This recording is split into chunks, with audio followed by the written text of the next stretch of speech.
Дали наполитанките кај фабрика Треска ќе никнат или ќе се постапува во дослуг со граѓаните? Долго време во општина Центар се кршат копјата како ќе се реши урбанистичката локација на некогашната фабрика Треска.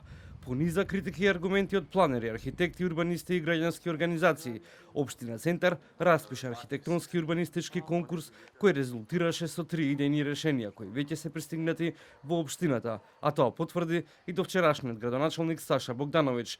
Следна фаза е избор на едно од трите решенија според кои би требало да се уреди просторот кај локалитетот Треска. Пристигнати се 3 решенија идејни и веќе комисијата која што беше составена за да ги разгледува дали и која што дава оценки за самите проекти, треба да се произнесе да даде конечно мислење.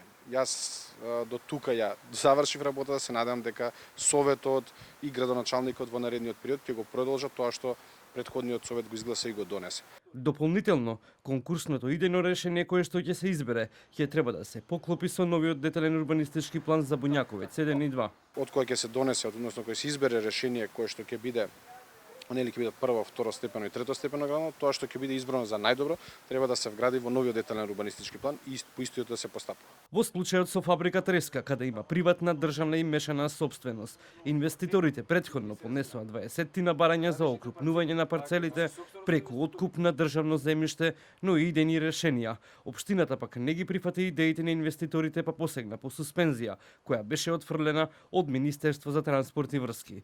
Инвеститорите за телевизија 24 претходно најавија дека ќе градат со усул 18 згради во 3 блокови со 20% зеленило, повикувајќи се на моментално важечкиот детален урбанистички план. Дополнително, антикорупционерите ја ставија под нивна лупа и фабрика Треска.